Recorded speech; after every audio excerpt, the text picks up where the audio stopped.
Student, welcome to free academy. Last class में हमने बात करी थी हमारे लॉ ऑफ केमिकल कॉम्बिनेशन की। थोड़ा सा उस पर डिस्कस करके हम क्लास को कंटिन्यू करते हैं।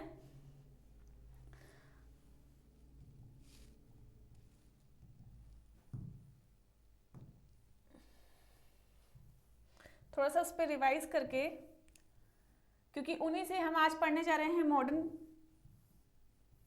एटॉमिक थ्योरी और डाल्टन एटॉमिक थ्योरी क्या है। बात कर लेते हैं अपने लॉ ऑफ केमिकल कॉम्बिनेशन की, जिसमें हमने यहाँ पे 5 लॉ पढ़े थे। Law of conservation of mass, जिसके अंदर हमने देखा था कि neither mass neither be created not destroy. तो यहाँ पे ड्यूरिंग केमिकल रिएक्शन देखो जाए, रिएक्टेंट का mass is equal to product mass. Reactant का मास यहाँ पे हाइड्रोजन का 4 ग्राम है, यहाँ पे ऑक्सीजन का 32 ग्राम। मास कैसे कैलकुलेट कर रहे हैं हम ऑलरेडी इससे प्रीवियस वाली क्लास में डिस्कस कर चुके हैं। नेक्स्ट लो था हमारा आपका कांस्टेंट प्रोपोर्शन। कांस्टेंट प्रोपोर्शन के अंदर हमने देखा कि हम किसी भी मॉलिक्यूल्स को, फॉर एग्जांपल कार्बन डाइऑक्साइड को, किसी भी प्रोसेस से अचीव करें उस ड्यूरेशन में, उसका जो एलिमेंटल जो मास है वो हमेशा कांस्टेंट रहता है। तो जैसे कार्बन डाइऑक्साइड की बात करते थे, चाहे उसको बाइंडिंग प्रोसेस से ड्यूरेशन से मिला हो, या फिर आपकी रेस्पिरेशन से मिला हो, या फिर आपने लाइमस्टोन को हीट करा हो, उन ड्यूरेशन से हमें जो कार्बन डाइऑक्साइड मिल रहा है उसका हमेशा फिक्स रेशियो होगा, वो है 3:8। ऐसे ही वाटर का भी देख सकते हो, वाटर हमेशा आपको 1:8 के कंपोनेंट में मिलेगा, रेशियो में मिलेगा।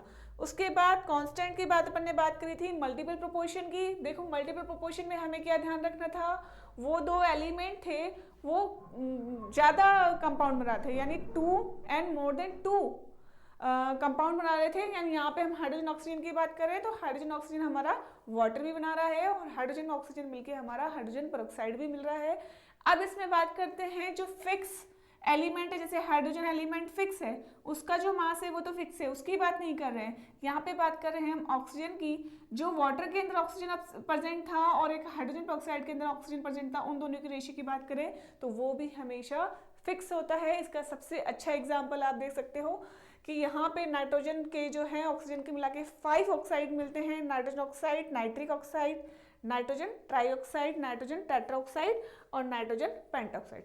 इन सब में देखें बात तो नाइट्रोजन जो है उसका मास फिक्स है। अगर बात करें यहाँ पे इन सब में ऑक्सीजन की, तो ऑक्सीजन का जो रेशियो आता है 4:8:12, 16 and 20। इनको सिंपलेस्ट करें तो ये भी हमारा 1:2:3:4:5 आता है। वापस बात कर रहे हैं लॉ ऑफ कंजर्वेशन के रिलेशन में, आपके रिएक्टेंट का mass is equal to product का मास। उसके बाद यहाँ पे बात करते हैं आपके कांस्टेंट प्रोपोर्शन के अंदर, तो हमने वहाँ पे एलिमेंट को किसी भी मेथड से अचीव किया हो पर हमको उसका मास फिक्स मिलता है। यहाँ पे मल्टीपल प्रोपोर्शन में वही दो एलिमेंट जब बहुत सारे कंपाउंड बनाते हैं तो उनका मास भी यहाँ पे सिंपलेस्ट वोल रेशियो होता है।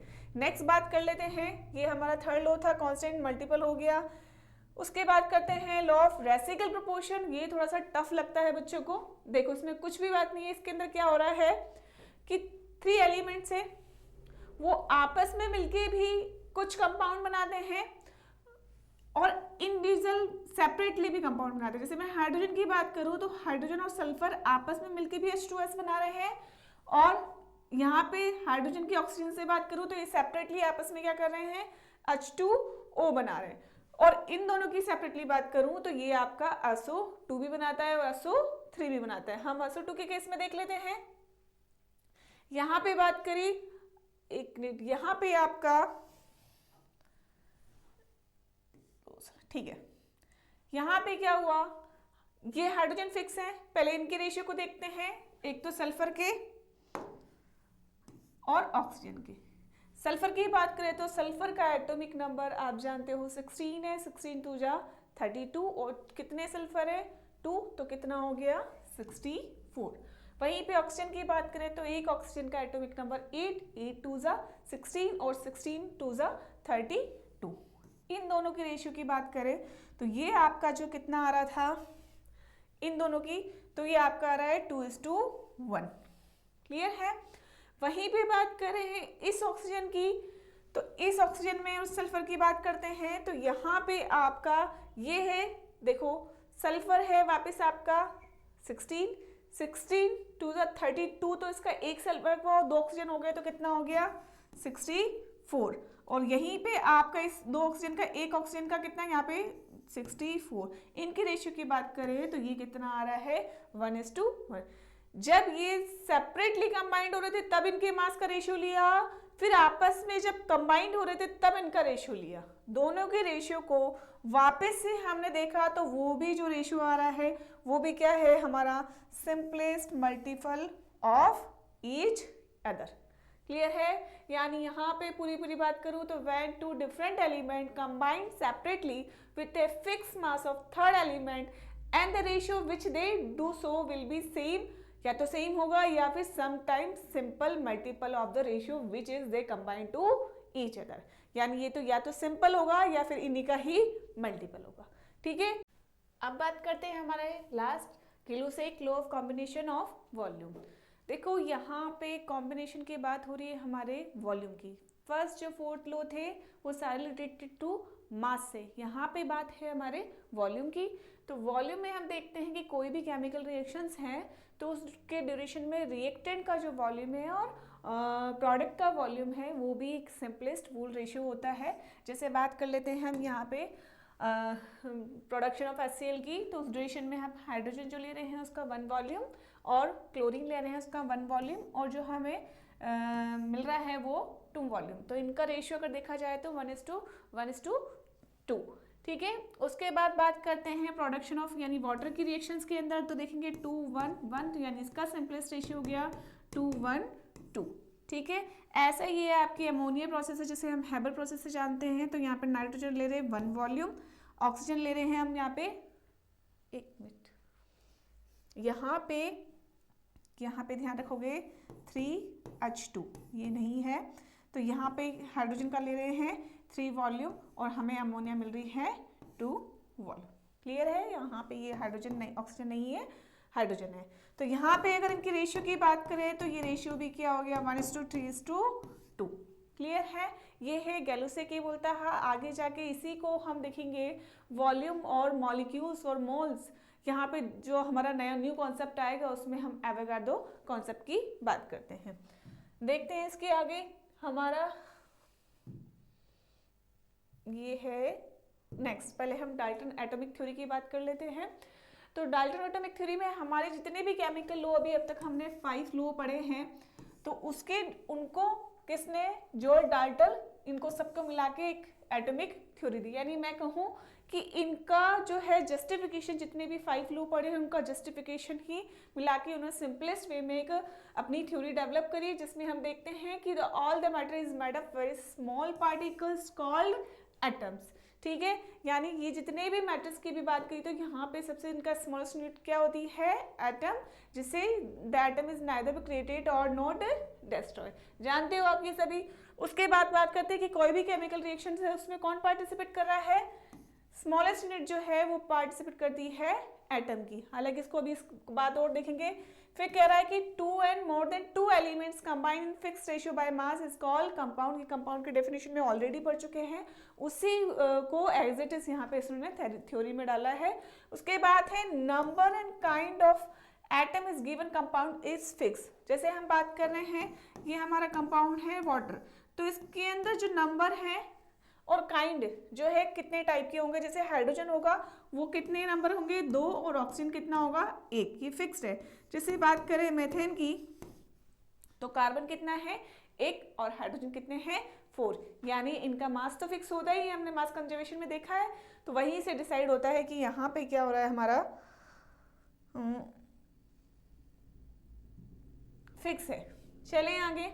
उसके बाद ये क्लियर है कि स्मॉलेस्ट यूनिट पार्टिकल्स जो है एटम है, एटम डिवाइड नहीं होता है। उसके बाद केमिकल रिएक्शन में एटम पार्टिसिपेट करता है।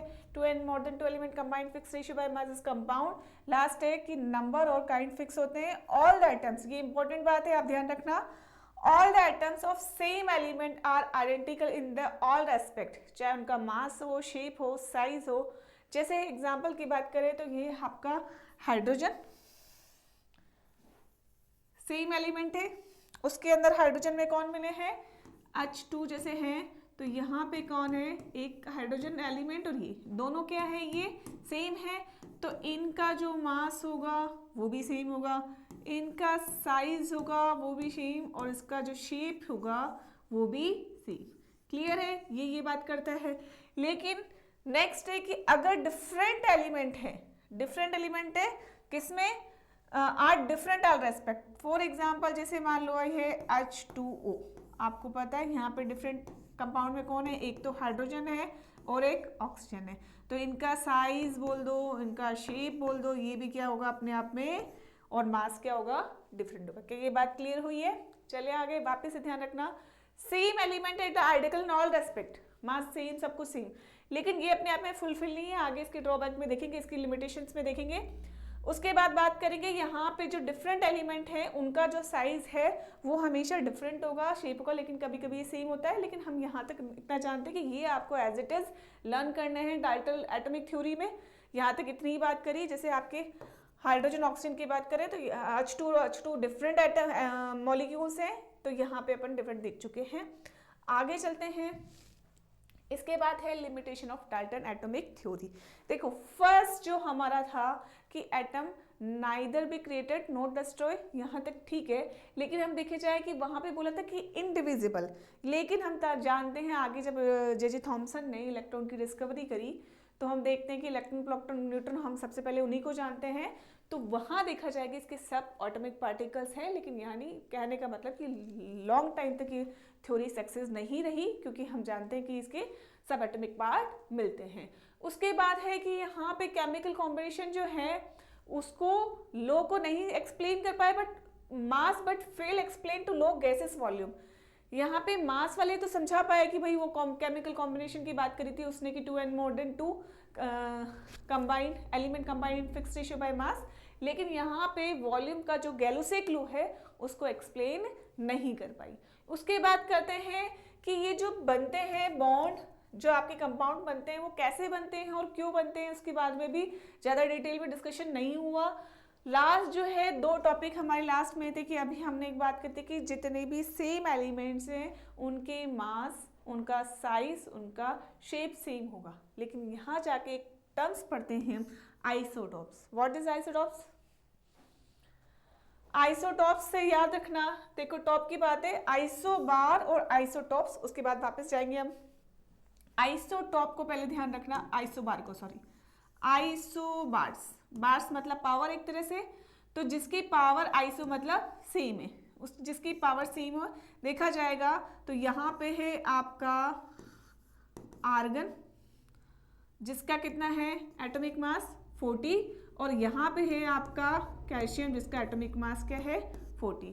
यानी ये कहने का मतलब दोनों की बार में ये दोनों एक दूसरे के क्या है आइसोबार।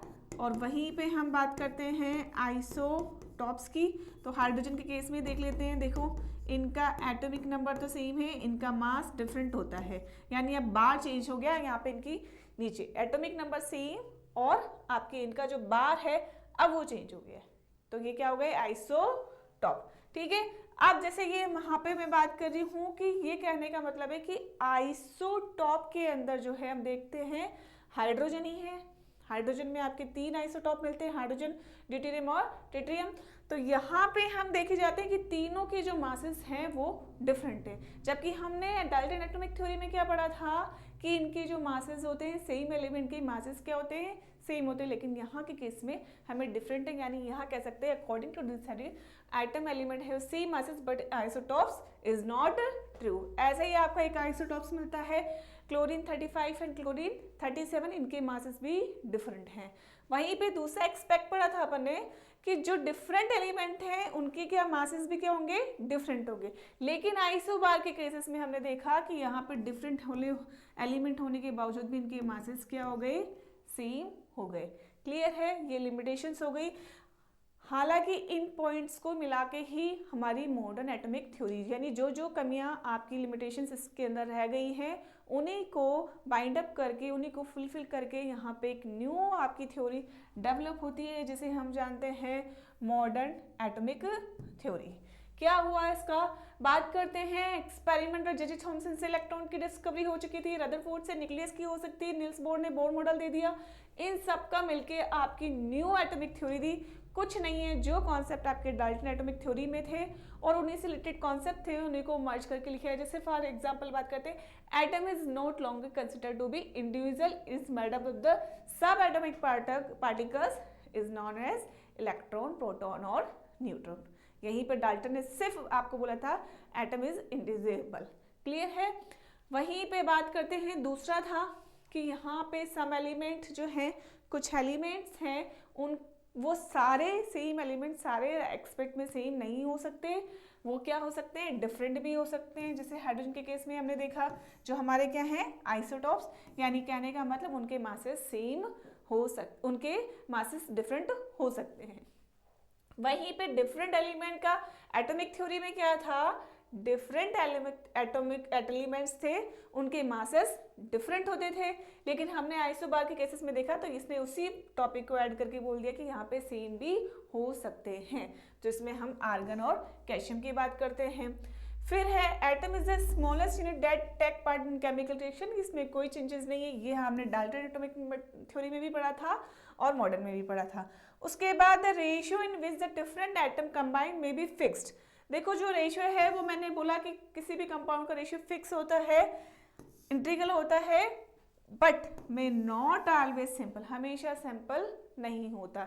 जैसे हम आपके बात करते हैं C6H12O6, ग्लूकोज के केसेस में क्या हो जाता है, ये रेशियो क्या होता है 1:1, यानी सिंपलेस्ट में कन्वर्ट हो जाता है। लेकिन ऐसा नहीं कि हमेशा सिंपल हो। यहाँ पे बात करते हैं, जैसे आपका शुगर का फॉर्मूला, शुगर में देखते जाते हैं तो शुगर में ये 12O 22O11, इनका सिंपलेस्ट नहीं हो सकता 12:22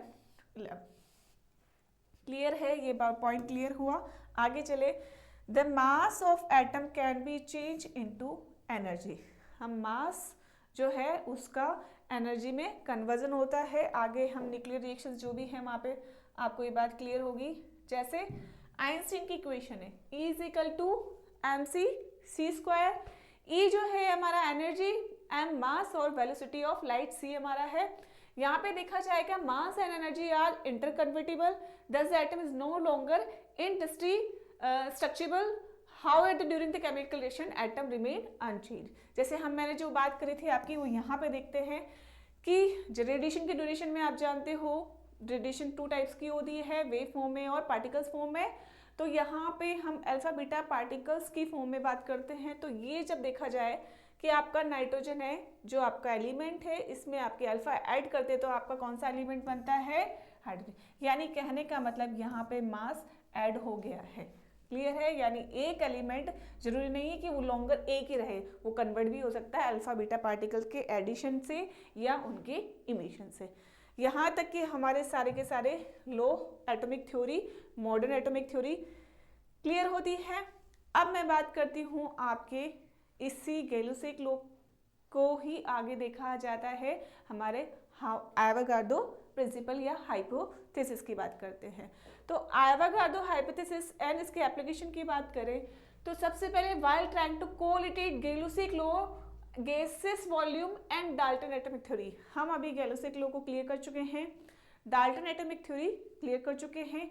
इन दोनों को जब कोरिलेट करा जाए तो हमारी जो है 1811 के अंदर हमारा बर्जीलियस हाइपोथेसिस, अभी देखो वेल नोन जो है एवोगाड्रो हाइपोथेसिस है, लेकिन ये इसकी स्टार्टिंग जो हुई थी आपके बर्जीलियस हाइपोथेसिस से। उसने क्या करा, अकॉर्डिंग टू वॉल्यूम की बात करिए तो equal volume of all gases contain equal number of atoms under similar condition temperature and pressure.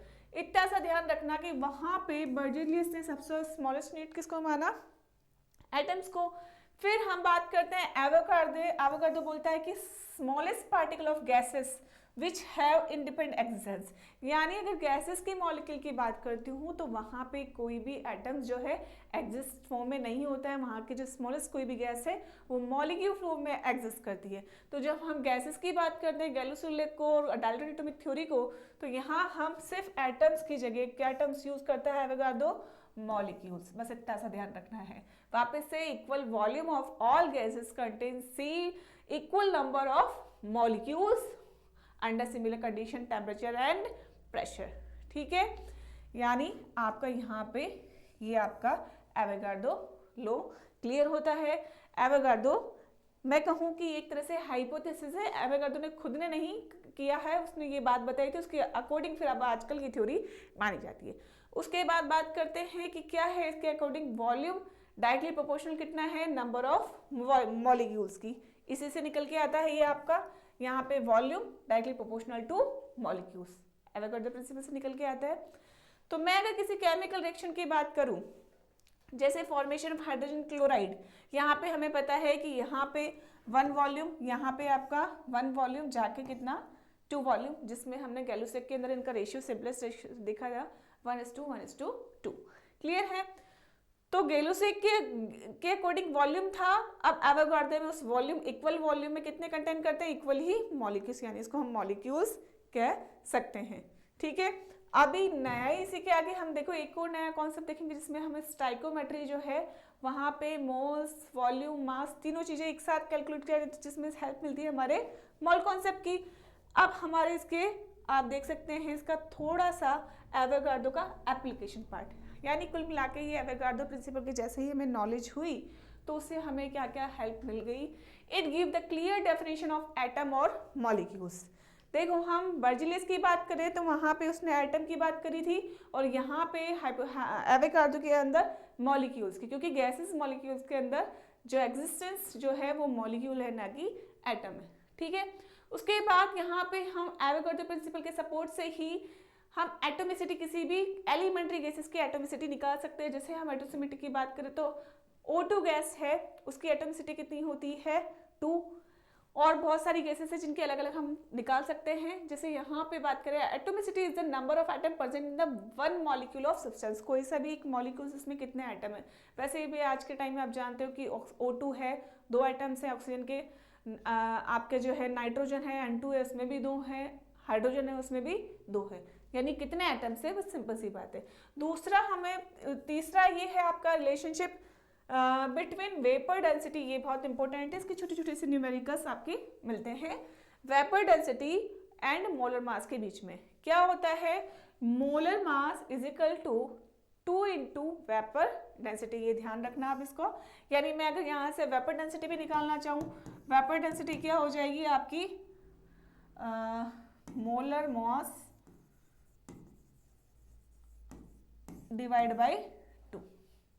Clear है? आप मोलर मास भी निकाल सकते हो, और आपको मोलर मास गिवन है तो आप वेपर डेंसिटी निकाल सकते हो। यानी vapour density is the ratio between the molar mass certain of gas की बात कर लेते हैं और the molar mass of same volume hydrogen gas की।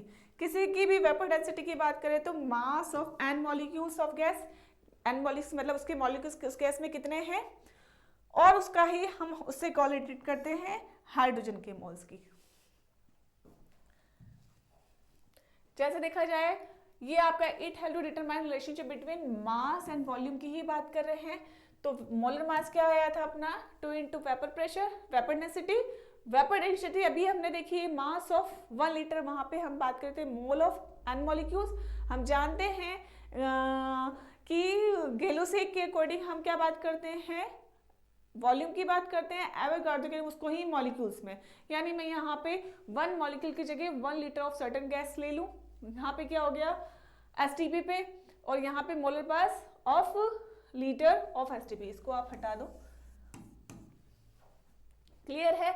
अब ये ध्यान रखना mass of 1 litre of hydrogen of STP वो होता है 0.089। क्लियर है? ये डाटा आप याद रखोगे तो आप देखोगे कि यहाँ पे जो है mass of 1 litre certain gas यूं का यूं रहा, और मैंने 2 में इसका डिवाइड करा तो मेरा वैल्यू कितनी आई 22.4 मोलर मास। जैसे हम मोल कॉन्सेप्ट में ऑलरेडी पढ़ चुके हैं कि अगर किसी गिवन मास से हमको मोल निकालना हो या वॉल्यूम निकालना हो, ये सब चीज़ें हम कोरिलेशन ऑलरेडी देख चुके हैं। कहने का मतलब यहाँ पे किसी भी फिक्स नंबर ऑफ मोल के अंदर जो वॉल्यूम होता है वो फिक्स होता है, वो कितना होता है 22.4 लीटर। मैं कोई से भी मोल्स की यानी कोई से भी गैस के मोल्स की बात कर सकती हूँ। 1 मोल हाइड्रोजन गैस ले लूँ तो उसके अंदर भी कितना वॉल्यूम होगा 22.4 लीटर। अगर मैं यहीं पे नाइट्रोजन की बात कर लूँ तो नाइट्रोजन के 1 मोल के अंदर भी आपकी 22.4 लीटर वॉल्यूम होगा। ये यहीं से एवोगाड्रो से आपके निकल के आता है मोलर मास की बात। फिर है लास्ट है it help to determination of molecular formula of gases. अभी अब जब हमें आता है तो हम मॉलिक्यूलर फॉर्मूला इजीली निकाल सकते हैं, लेकिन मैं किसी केमिकल रिएक्शन की हेल्प से बात करूं तो 1 मोल और 3 मोल। देखो ये एक चीज़ है जिसको हम आगे एक नाम से जानेंगे, वो होती है स्टाइकोमेट्रिक कोफिशिएंट, जिससे हमारे बहुत सारे, देखो मैंने बोला यहाँ पे ये 3 मॉलिक्यूल्स हाइड्रोजन के, 1 मॉलिक्यूल्स आपका नाइट्रोजन का, तब जाके आप कितने मॉलिक्यूल्स बन रहे हैं 2 मॉलिक्यूल्स आपके अमोनिया गैस इसके मिल रहे हैं NH3 के। तो अगर मैं एक एटम और 3 एटम के मिलाऊंगी तो यहाँ पे एक मॉलिक्यूल बनेगा, यानी एक मॉलिक्यूल NH3 के अंदर आपका क्या होगा, एक एटम तो नाइट्रोजन का होगा, 3 हाइड्रोजन का। सिंपल सी बात है, वैसे आप ये जानते हो, ठीक है। लेकिन जो भी इलेक्ट्रिक थ्योरी आई वो सारी यहीं से अपग्रेड हुई है। लास्ट है आपका, ये सारे आपके कंप्लीट हो गए, यानी एवोगाड्रो जो हम मोल कॉन्सेप्ट में 22.4 लीटर फिक्स वैल्यू क्यों लेते हैं उसका भी आंसर मेरे हिसाब से आपको यहाँ पे क्लियर हो गया होगा, जिसको हम एवोगाड्रो नंबर्स के नाम से भी जानते हैं।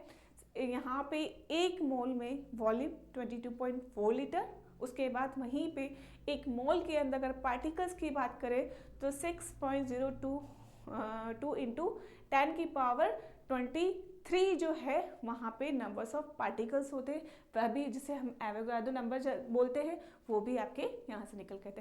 Thank you. इसे ज़्यादा से ज़्यादा शेयर कीजिएगा, हमारे चैनल को लाइक कीजिएगा, सब्सक्राइब कीजिएगा। Thank you.